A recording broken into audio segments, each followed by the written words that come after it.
Everyone, today I will explain you Glasgow Coma Scale. Glasgow Coma Scale is also known as GCS scale.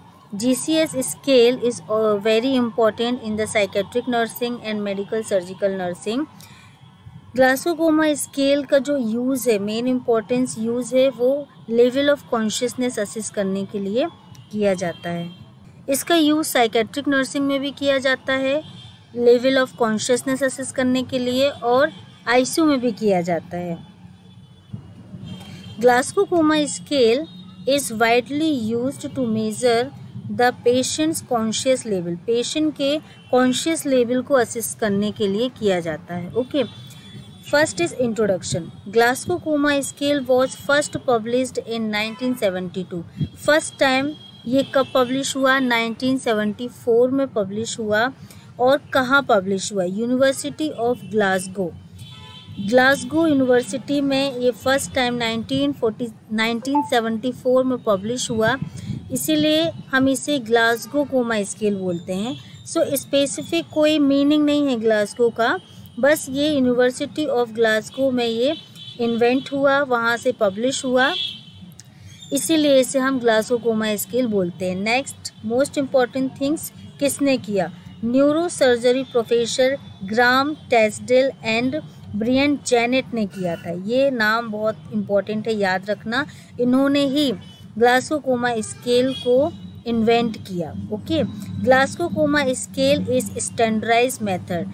इसकी मदद से हम एकदम सटीक तरीके से कॉन्शियस लेवल असेस कर सकते हैं पेशेंट का, क्योंकि ये स्टैंडर्डाइज मेथड है। काफ़ी समय से इसका यूज़ हो रहा है। ये कब पब्लिश हुआ? 1974 में, और इसका वाइडली यूज़ होता है, पूरे वर्ल्ड में इसका यूज़ होता है, मतलब ये बहुत ही रिलायबल है। Okay, level of consciousness assess करने के लिए इसका वाइडली यूज़ होता है।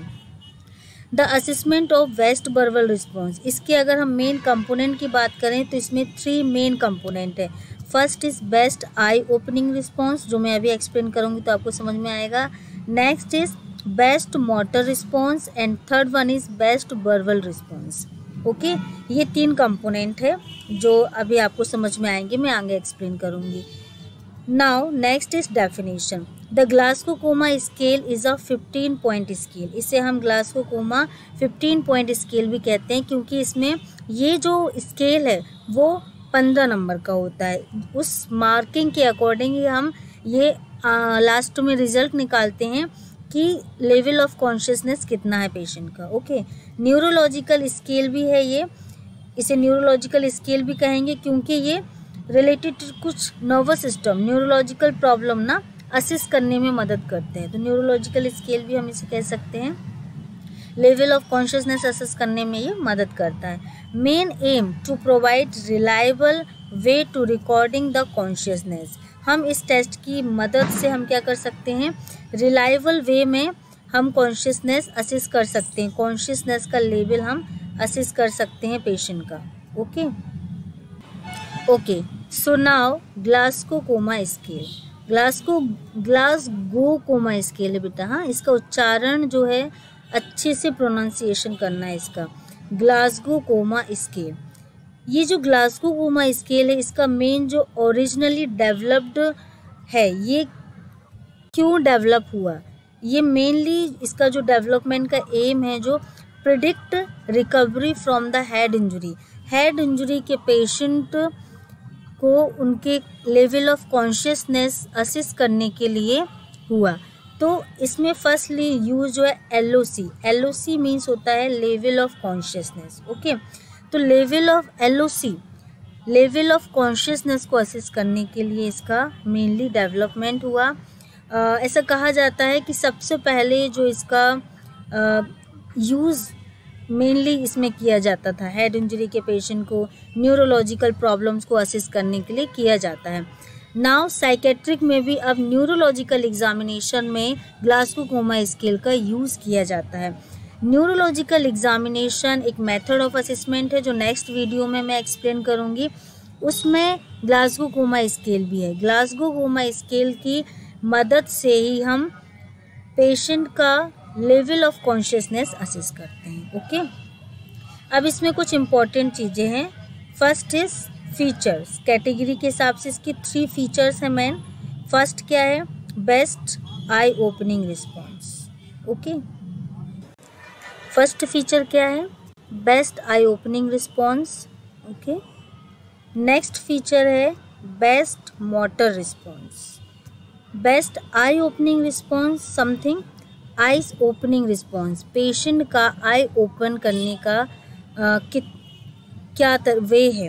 ओके, मतलब अगर पेशेंट फुल्ली कॉन्शियस नहीं है, अनकॉन्शियस है या सेमी कोमेटोज है, तो उस समय उनका आई ओपनिंग रिस्पॉन्ड कैसा है वो असेस करेंगे हम इसमें।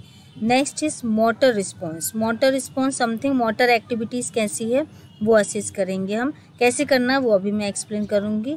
And last is best verbal response, जब हम कुछ बोल रहे हैं वर्बली तो उसका किस तरीके से वो कमांड फॉलो कर रहे हैं, ये सारी चीज़ें इसमें आती है। सो आपको इस फॉर्मेट को याद करने के लिए बस याद रखना है 4, 6 एंड 5। अभी आप यहाँ से देखोगे तो 4 है तो यहाँ से स्टार्ट होगा 4 3 2 1। ओके, यहाँ 6 है तो यहाँ से स्टार्ट होगा 6 5 4 3 2 1। एंड यहाँ 5 है तो यहाँ से 5 4 3 2 1। तो ये फॉर्मेट याद कैसे रखना है, इसके लिए शॉर्ट ट्रिक है। बस इस टोटल स्कोरिंग में हमें याद रखना है 4 6 एंड 5।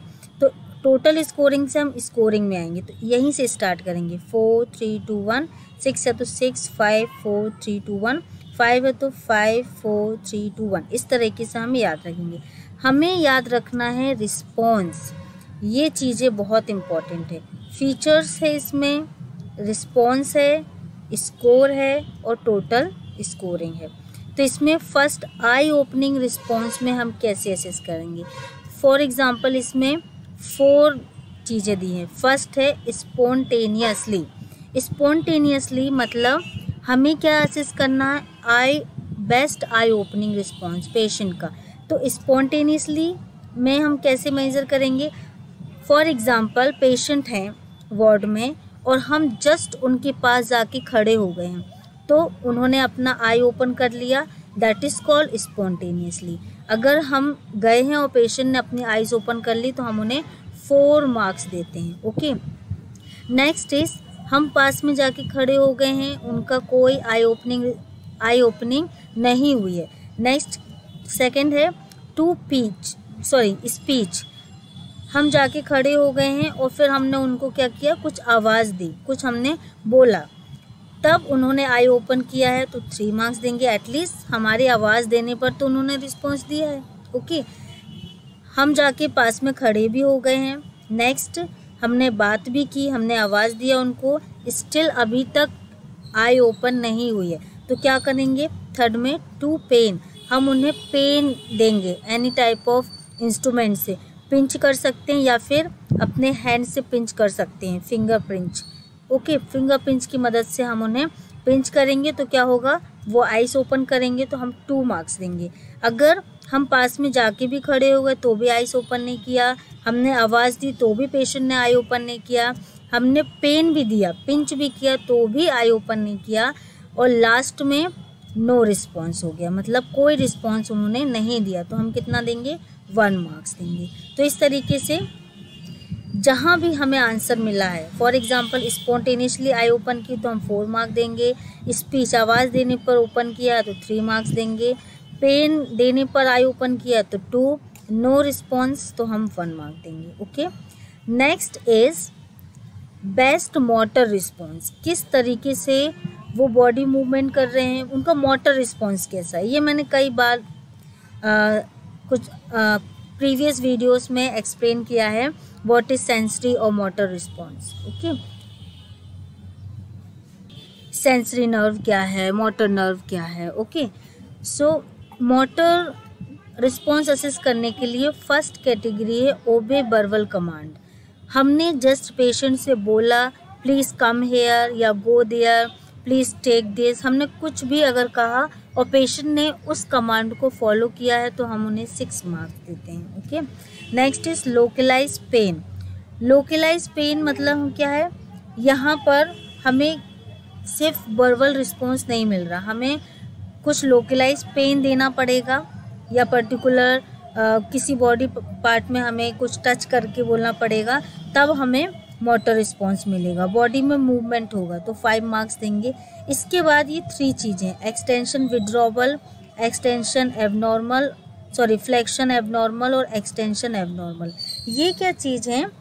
ये फ्लेक्शन विड्रॉवल जो सिचुएशन है, एक्सटेंशन विड्रॉवल, एग्जाम्पल के लिए pull limb away from the painful situation.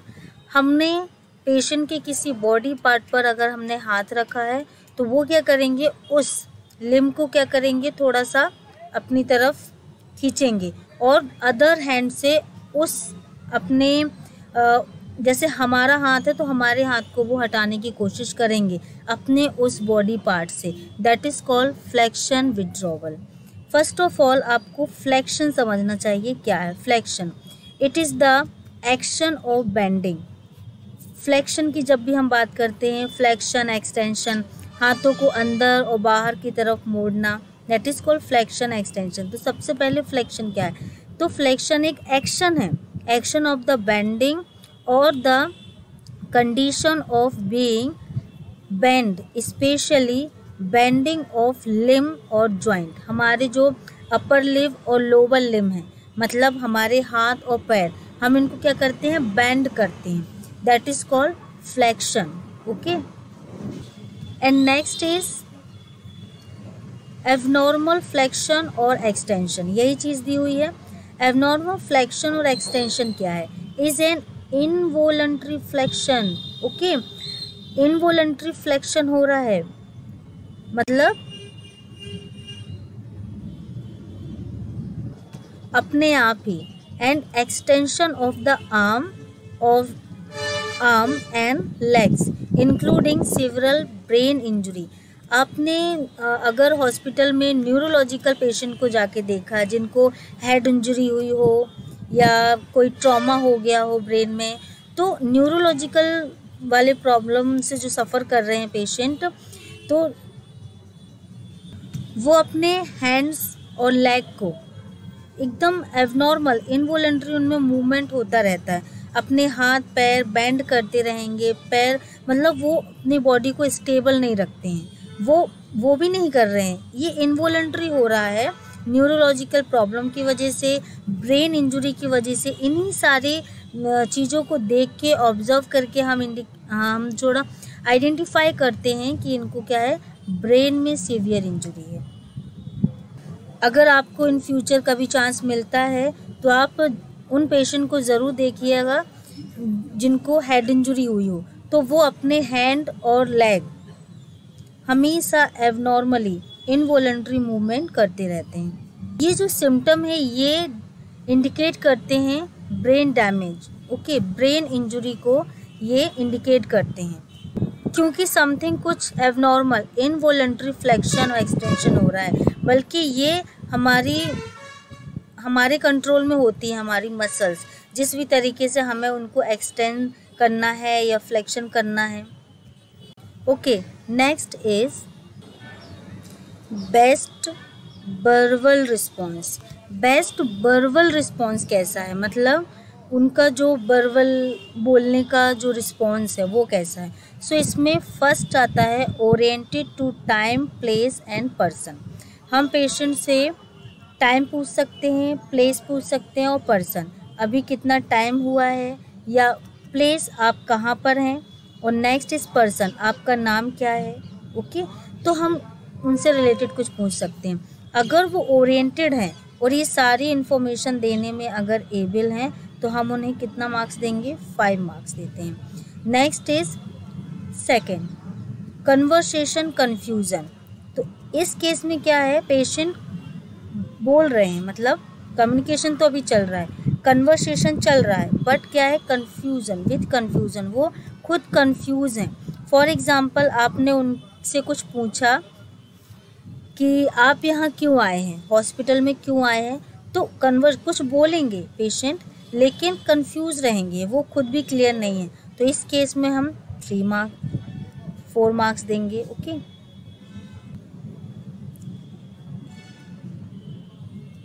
इनकम्प्रिहेंसिव, sound इनकम्प्रिहेंसिव है, मीन्स जो भी साउंड निकल रहा है वो प्रॉपरली नहीं है।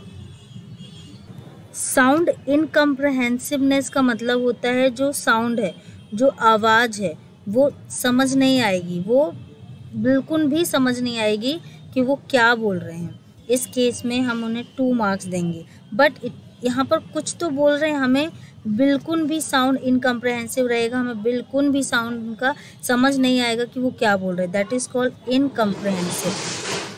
Next and last is no response. यहाँ पर वो कुछ भी रिस्पॉन्स नहीं करेंगे, कुछ भी वर्बल रिस्पॉन्स, मुंह से कुछ भी आवाज़ नहीं निकालेंगे। इस केस में हमें कितना मार्क्स देना है? 1 मार्क देना है पेशेंट को। सो ये थे कुछ main features. First is best eye opening response जिसमें 4 है कैटेगरी, बेस्ट मोटर रिस्पॉन्स जिसमें 6 है और बेस्ट वर्बल रिस्पॉन्स जिसमें 5 है। तो इस तरीके से हम ये जो टूल दिए हैं ये इन सारे रिस्पॉन्स के अकॉर्डिंग हम क्या करते हैं, यहाँ मार्किंग देते हैं, फिर इसको हम काउंट करते हैं। Next is scoring. इस स्केल में हम स्कोरिंग किस तरीके से करते हैं, तो स्कोरिंग का जो क्राइटेरिया है इसमें टोटल स्कोरिंग 15 मार्क्स की होती है, 15 का है ये total. Okay, next high scoring हम कब बोलेंगे, जब 15 आएगा तो हम ये किस में रहेगा, ये हाई स्कोरिंग है, मतलब कॉग्निटिव इम्पेयरमेंट कॉन्शियसनेस में बिल्कुल भी वेरिएशन नहीं है, पेशेंट फुल्ली कॉन्शियस है। एंड नेक्स्ट स्कोर अगर हम 8 से लेस मतलब 8 से कम आ रहा है तो हम कंसिडर करते हैं कि लेवल ऑफ कॉन्शियसनेस जो है वो बहुत ज़्यादा है, ठीक है, for coma and that indicate to need the standard of nursing care. अगर इससे भी कम स्कोर आ रहा है तो वहाँ पर क्या है, नर्सिंग केयर की ज़रूरत है पेशेंट को, मतलब पेशेंट कोमेटोज की स्थिति में हो सकता है। Next is I score of 3। अगर हम 3 स्कोरिंग की बात करें तो ये लोएस्ट पॉसिबल स्कोरिंग है, बहुत सबसे कम स्कोरिंग अगर है तो ये है। इस केसेस में ये सीवियर में आता है, सीवियर इम्पेयरमेंट से भी नीचे आता है, मतलब बहुत ज़्यादा क्रिटिकल सिचुएशन में आएगी। ये जो सिचुएशन है, ये जो स्कोर है, that indicate to deep coma, okay, and there required comprehensive nursing care, holistic nursing care, बहुत ज़्यादा देखभाल की और बहुत ज़्यादा मॉनिटर करने की ज़रूरत है पेशेंट को। अगर हम इसका इंटरप्रिटेशन देखें तो इसमें 3 मार्किंग मेन हैं। फर्स्ट स्कोरिंग क्या है, 13 to 15। अगर इतना स्कोर आता है इट मीन्स माइल्ड इम्पेयरमेंट है। अगर पूरा 15 आता है तो नो प्रॉब्लम, लेकिन इससे नीचे जाता है 13 और इससे और कम जाता है तो इसमें आ जाएंगे। तो 13 से लेके 15 तक है, अगर 13 के अबव है ऊपर तो ये माइल्ड इम्पेयरमेंट में आता है, लेकिन 15 में नो इम्पेयरमेंट। ओके, तो हेड इंजुरी, यहाँ पर हेड इंजुरी के लिए हम असिस्ट कर रहे हैं तो यहाँ पर है तो नो हेड इंजुरी। इफ़ेक्ट मतलब हेड इंजुरी का ज़्यादा इफ़ेक्ट नहीं, कुछ इफ़ेक्ट नहीं पड़ा है 13 में। ओके, माइल्ड इम्पेयरमेंट आएगा 13 के अगर बिलो है तो, और थोड़ा 13 तक। नेक्स्ट स्कोरिंग है 19 to 13, मॉडरेट इम्पेयरमेंट में ये आता है। एंड स्कोरिंग अगर बिलो 8 है तो ये सीवियर इम्पेयरमेंट में आता है। तो ये है इसकी कुछ मेन स्कोरिंग। अगर आप इसको यूज़ करते हैं पेशेंट पर तो आपको इसी स्कोरिंग का यूज़ करना है। So students, it was Glasgow coma scale. I hope आपको समझ आ गया होगा। अगर आपको ग्लासगो कोमा स्केल से रिलेटेड कुछ क्वेश्चन है तो आप कमेंट बॉक्स में कमेंट कर सकते हैं। और स्टूडेंट्स, अगर आपका नॉलेज इंक्रीज़ हो रहा है मेरी वीडियो से सो प्लीज़ लाइक कर दीजिए और चैनल को सब्सक्राइब कर लीजिए और अपने फ्रेंड्स में शेयर कर दीजिए। Thank you.